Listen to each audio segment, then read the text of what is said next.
Hormuz প্রণালী দিয়ে Iran বাদে অন্য কোনো দেশে যাতায়াতকারী নিরপেক্ষ জাহাজগুলোর চলাচলে কোনো বাধা দেবে না মার্কিন বাহিনী।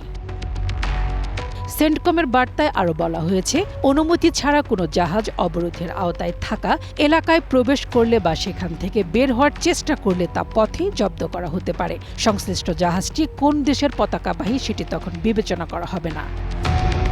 মার্কিন প্রেসিডেন্ট ডোনাল্ড ট্রাম্পের হরমুজ প্রণালী অবরোধ করার ঘোষণার সমালোচনা করেছে রাশিয়া।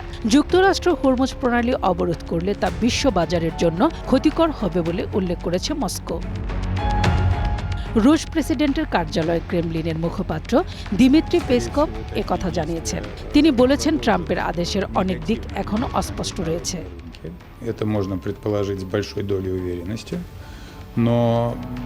ট্রাম্পের ঘোষণার পর মার্কিন সামরিক বাহিনী জানিয়েছে, তারা সোমবার ইরানের বন্দর থেকে সব ধরনের জাহাজ চলাচল বন্ধ করে দেবে। যুক্তরাষ্ট্র এই অবরোধ কার্যকর করলে বিশ্ববাজারে প্রতিদিন প্রায় ২০ লাখ ব্যারেল ইরানি তেল বিশ্ববাজারে ঢুকতে পারবে না। ফলে জ্বালানি সংকটে অস্থিরতা বিশ্বে আরও বাড়বে। এদিকে লেবাননে ইসরায়েলি হামলা অব্যাহত রয়েছে।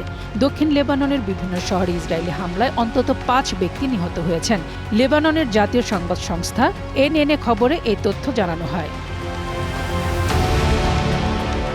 এনএনএর খবরে বলা হয়, দক্ষিণ লেবাননে বিমান হামলা চালিয়েছে ইসরায়েলি বাহিনী। পাশাপাশি তারা কামান দিয়ে গোলা ছুড়েছে, ফসফরাস শেল নিক্ষেপ করেছে, ড্রোন দিয়েও হামলা চালিয়েছে।